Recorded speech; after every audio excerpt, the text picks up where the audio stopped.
255 పరుగులు. ఆర్సీబీని 55 పరుగుల తేడాతో చిత్తు చేసింది ఎస్ఆర్హెచ్. స్టేడియం మొత్తం ఆరెంజ్మయం అయిపోయింది. కానీ మ్యాచ్ అయిపోయాక సెలబ్రేట్ చేసింది ఎవరో తెలుసా? ఓడిపోయినటువంటి బెంగళూరు టీం.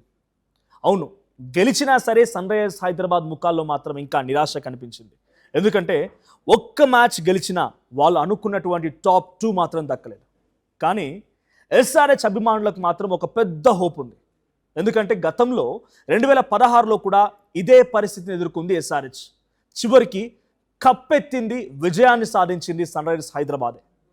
నిన్న ఉప్పల్ స్టేడియంలో మ్యాచ్ ప్రారంభానికి ముందే రెండు జట్ల లెక్కలు వేరువేరుగా ఉన్నాయి. ఒకటి, సన్ రైజర్స్ హైదరాబాద్ ఆలోచన ఒకటే, ఆర్సీబీని 166 లోపే ఆపాలి, అప్పుడు టాప్ 2 మనదే అవుతుందని సన్ రైజర్స్ హైదరాబాద్ ఆలోచిస్తే, మరోవైపు బెంగళూరు మాత్రం ఇంకోలా ప్లాన్ చేసింది.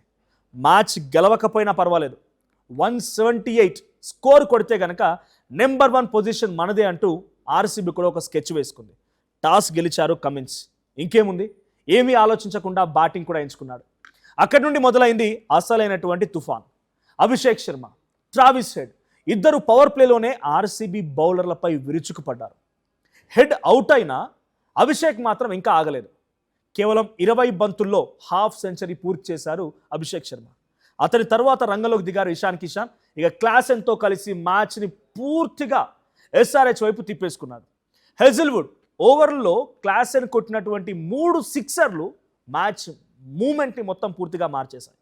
ఇక 15.2 ఓవర్లకే 200 పరుగులు దాటింది హైదరాబాద్. చివరికి 255 రన్స్ భారీ స్కోర్ను చేసింది ఎస్ఆర్హెచ్. ఇషాన్ కిషన్ 79, క్లాసెన్ 51, అభిషేక్ శర్మ 56. ఈ విధ్వంసంతో ఆర్సీబీ ముందు ఒక భారీ లక్ష్యాన్ని పెట్టారు. ఇక 256 అనేది ఆర్సీబీకి ఇచ్చినటువంటి టార్గెట్. మొదట్లో నిజంగానే మ్యాచ్ గెలవాలని వచ్చినట్టుగా కనిపించింది ఆర్సీబీ. వెంకటేష్ అయ్యర్ మొదటి నుంచే దాడి ప్రారంభించేశాడు కూడా. ఒకే ఓవర్లో 23 రన్స్ చేశాడు వెంకటేష్ అయ్యర్. ఇక 3.4 ఓవర్స్కి 50 దాటింది ఆర్సీబీ స్కోర్. ఒక్కసారిగా మ్యాచ్లోకి వచ్చినట్టే కనిపించింది. అంటే ఇక మ్యాచ్ మొత్తం వాళ్ళ చేతిలోకి వెళ్తుందా అన్నట్టుగా అనిపించింది. కానీ వెంటనే విరాట్ కోహ్లీ, వెంకటేష్ అవుట్ అవ్వడంతో ప్లాన్ పూర్తిగా మారిపోయింది. ఆర్సీబీ మ్యాచ్ మొత్తం తలకిందులైపోయింది. అక్కడి నుంచి ఆర్సీబీ అసలు టార్గెట్పై దృష్టి పెట్టింది. 178 చేరాలి, టాప్ పొజిషన్ కాపాడుకోవాలి, ఇది ఆర్సీబీ ప్లాన్. ఇక రజత్ పాటిదార్, కృణాల్ పాండ్యా రిస్క్ లేకుండా సింగిల్స్ తీసుకుంటూ ఇన్నింగ్స్ని ముందు కొనసాగించారు. 16.4 ఓవర్స్కి ఆర్సీబీ 166 స్కోర్ చేరుకుంది. అక్కడే ఎస్ఆర్హెచ్కి తను పెట్టుకున్న ప్లాన్ ఇక విఫలమైపోయింది.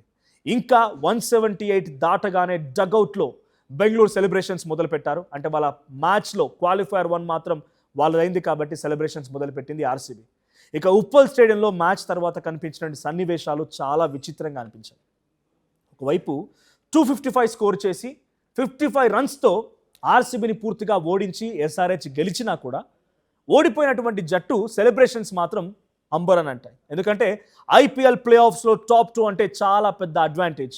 ఒక్క మ్యాచ్ గెలిస్తే నేరుగా ఫైనల్, ఓడిపోయినా ఇంకో అవకాశం కూడా ఉంటుంది. కానీ ఇప్పుడు ఎస్ఆర్హెచ్ ఎలిమినేటర్ ఆడాల్సిందే. ఒక్కసారి ఓడితే టోర్నీ ఇక ముగిసినట్టే. అందుకే అభిమానుల్లో కాస్త నిరాశ కనిపించింది ఎస్ఆర్హెచ్ ఫ్యాన్స్లో. ఇకపోతే ఇదే పరిస్థితిని 2016లో కూడా ఎస్ఆర్హెచ్ టీం ఎదుర్కొంది. ఇప్పుడు సోషల్ మీడియాలో ఒకే మాట వినిపిస్తోంది. అదేంటంటే 2016 repeat loading, 2016 it's loading repeated అన్నట్టుగా కనబడుతుంది. ఎందుకంటే 10 ఏళ్ల క్రితం కూడా సన్ రైజర్స్ ఇదే పరిస్థితిలో ఉంది. ఆ సీజన్లో టాప్ 2లో మిస్ అయింది. ఇప్పుడు ఆర్సీబీనే అడ్డుగా నిలిచింది అప్పుడు కూడా. కానీ అక్కడి నుంచి జరిగినదే చరిత్ర. డేవిడ్ వార్నర్ కెప్టెన్సీలో ఎస్ఆర్హెచ్ ముందు ఎలిమినేటర్లో కేకేఆర్ని ఓడించింది. తర్వాత రెండో క్వాలిఫైయర్లో గుజరాత్ లయన్స్ని చిత్తు చేసింది. చివరికి ఫైనల్లో ఆర్సీబీతో తలపడింది. అప్పుడు కోహ్లీ కెరీర్ బెస్ట్ ఫామ్లో ఉన్నాడు. 973 స్కోర్స్, అప్పుడు 973 రన్స్ చేశాడు ఆయన. ఇప్పటికీ అది చెదరని రికార్డు కూడా. ఇక Chris Gayle, AB de Villiers, KL Rahul పూర్తి ఫైర్ పవర్లో ఉన్న జట్టు అది. కానీ ఫైనల్లో మాత్రం ఎస్ఆర్హెచ్ 209 రన్స్ టార్గెట్ ఇచ్చింది.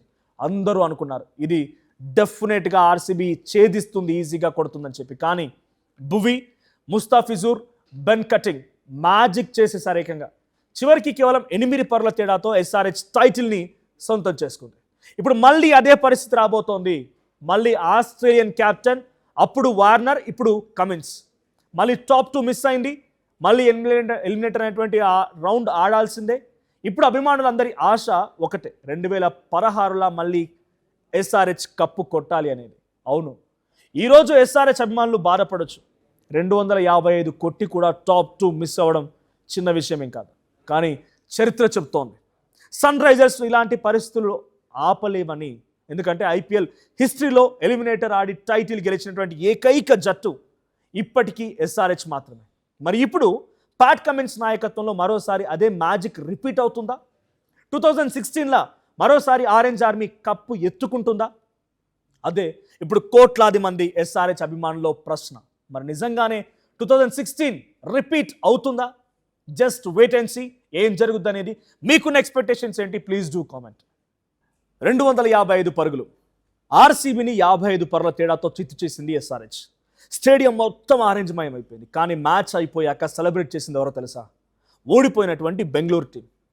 అవును, గెలిచినా సరే సన్ రైజర్స్ హైదరాబాద్ ముఖాల్లో మాత్రం ఇంకా నిరాశ కనిపించింది.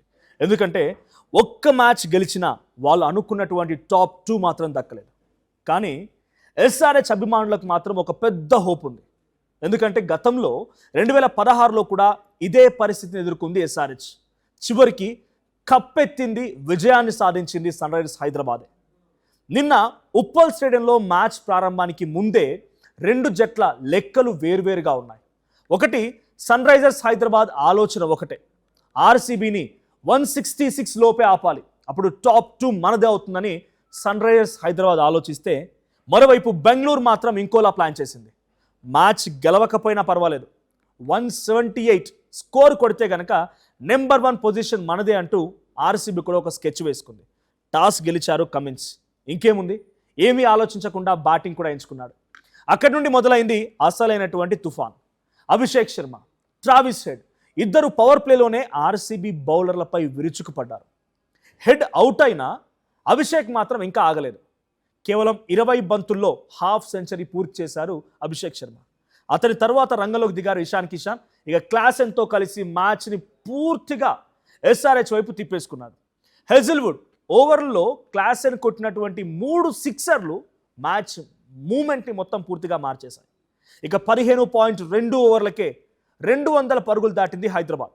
చివరికి 255 రన్స్ భారీ స్కోర్ను చేసింది ఎస్ఆర్హెచ్. ఇషాన్ కిషన్ 79, క్లాసెన్ 51, అభిషేక్ శర్మ 56. ఈ విధ్వంసంతో ఆర్సీబీ ముందు ఒక భారీ లక్ష్యాన్ని పెట్టారు. ఇక 256 అనేది ఆర్సీబీకి ఇచ్చినటువంటి టార్గెట్. మొదట్లో నిజంగానే మ్యాచ్ గెలవాలని వచ్చినట్టుగా కనిపించింది ఆర్సీబీ. వెంకటేష్ అయ్యర్ మొదటి నుంచే దాడి ప్రారంభించేశాడు కూడా. ఒకే ఓవర్లో 23 రన్స్ చేశాడు వెంకటేష్ అయ్యర్. ఇక 3.4 ఓవర్స్కి 50 దాటింది ఆర్సీబీ స్కోర్. ఒక్కసారిగా మ్యాచ్లోకి వచ్చినట్టే కనిపించింది. అంటే ఇక మ్యాచ్ మొత్తం వాళ్ళ చేతిలోకి వెళ్తుందా అన్నట్టుగా అనిపించింది. కానీ వెంటనే విరాట్ కోహ్లీ, వెంకటేష్ అవుట్ అవ్వడంతో ప్లాన్ పూర్తిగా మారిపోయింది. ఆర్సీబీ మ్యాచ్ మొత్తం తలకిందులైపోయింది. అక్కడి నుంచి ఆర్సీబీ అసలు టార్గెట్పై దృష్టి పెట్టింది. 178 చేరాలి, టాప్ పొజిషన్ కాపాడుకోవాలి, ఇది ఆర్సీబీ ప్లాన్. ఇక రజత్ పాటిదార్, కృణాల్ పాండ్యా రిస్క్ లేకుండా సింగిల్స్ తీసుకుంటూ ఇన్నింగ్స్ని ముందు కొనసాగించారు. 16.4 ఓవర్స్కి ఆర్సీబీ 166 స్కోర్ చేరుకుంది. అక్కడే ఎస్ఆర్హెచ్కి తను పెట్టుకున్న ప్లాన్ ఇక విఫలమైపోయింది. ఇంకా 178 దాటగానే డగ్అవుట్లో బెంగళూరు సెలబ్రేషన్స్ మొదలుపెట్టారు. అంటే వాళ్ళ మ్యాచ్లో క్వాలిఫైయర్ 1 మాత్రం వాళ్ళదైంది కాబట్టి సెలబ్రేషన్స్ మొదలుపెట్టింది ఆర్సీబీ. ఇక ఉప్పల్ స్టేడియంలో మ్యాచ్ తర్వాత కనిపించిన సన్నివేశాలు చాలా విచిత్రంగా అనిపించాయి. ఒకవైపు 255 స్కోర్ చేసి 55 రన్స్తో ఆర్సీబీని పూర్తిగా ఓడించి ఎస్ఆర్హెచ్ గెలిచినా కూడా ఓడిపోయినటువంటి జట్టు సెలబ్రేషన్స్ మాత్రం అంబరని అంటాయి. ఎందుకంటే ఐపీఎల్ ప్లే ఆఫ్స్లో టాప్ 2 అంటే చాలా పెద్ద అడ్వాంటేజ్. ఒక్క మ్యాచ్ గెలిస్తే నేరుగా ఫైనల్, ఓడిపోయినా ఇంకో అవకాశం కూడా ఉంటుంది. కానీ ఇప్పుడు ఎస్ఆర్హెచ్ ఎలిమినేటర్ ఆడాల్సిందే. ఒక్కసారి ఓడితే టోర్నీ ఇక ముగిసినట్టే. అందుకే అభిమానుల్లో కాస్త నిరాశ కనిపించింది ఎస్ఆర్హెచ్ ఫ్యాన్స్లో. ఇకపోతే ఇదే పరిస్థితిని 2016లో కూడా ఎస్ఆర్హెచ్ టీం ఎదుర్కొంది. ఇప్పుడు సోషల్ మీడియాలో ఒకే మాట వినిపిస్తోంది. అదేంటంటే 2016 repeat loading, 2016 it's loading repeated అన్నట్టుగా కనబడుతుంది. ఎందుకంటే 10 ఏళ్ల క్రితం కూడా సన్ రైజర్స్ ఇదే పరిస్థితిలో ఉంది. ఆ సీజన్లో టాప్ 2లో మిస్ అయింది. ఇప్పుడు ఆర్సీబీనే అడ్డుగా నిలిచింది అప్పుడు కూడా. కానీ అక్కడి నుంచి జరిగినదే చరిత్ర. డేవిడ్ వార్నర్ క్యాప్టెన్సీలో ఎస్ఆర్హెచ్ ముందు ఎలిమినేటర్లో కేకేఆర్ని ఓడించింది. తర్వాత రెండో క్వాలిఫైయర్లో గుజరాత్ లయన్స్ని చిత్తు చేసింది. చివరికి ఫైనల్లో ఆర్సీబీతో తలపడింది. అప్పుడు కోహ్లీ కెరీర్ బెస్ట్ ఫామ్లో ఉన్నాడు. 973 స్కోర్స్, అప్పుడు 973 రన్స్ చేశాడు ఆయన. ఇప్పటికీ అది చెదరని రికార్డు కూడా. ఇక Chris Gayle, AB de Villiers, KL Rahul పూర్తి ఫైర్ పవర్లో ఉన్న జట్టు అది. కానీ ఫైనల్లో మాత్రం ఎస్ఆర్హెచ్ 209 రన్స్ టార్గెట్ ఇచ్చింది. అందరూ అనుకున్నారు ఇది డెఫినెట్గా ఆర్సీబీ ఛేదిస్తుంది, ఈజీగా కొడుతుందని చెప్పి. కానీ భువి, ముస్తాఫిజుర్, బెన్ కటింగ్ మ్యాజిక్ చేసేసారు ఏకంగా. చివరికి కేవలం 8 పరుల తేడాతో ఎస్ఆర్హెచ్ టైటిల్ని సొంతం చేసుకుంది. ఇప్పుడు మళ్ళీ అదే పరిస్థితి రాబోతోంది. మళ్ళీ ఆస్ట్రేలియన్ క్యాప్టెన్, అప్పుడు వార్నర్, ఇప్పుడు కమిన్స్.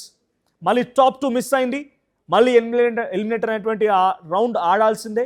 ఇప్పుడు అభిమానులందరి ఆశ ఒకటే, 2016లా మళ్ళీ ఎస్ఆర్హెచ్ కప్పు కొట్టాలి అనేది. అవును, ఈరోజు ఎస్ఆర్హెచ్ అభిమానులు బాధపడవచ్చు. 255 కొట్టి కూడా టాప్ 2 మిస్ అవ్వడం చిన్న విషయం ఏం కాదు.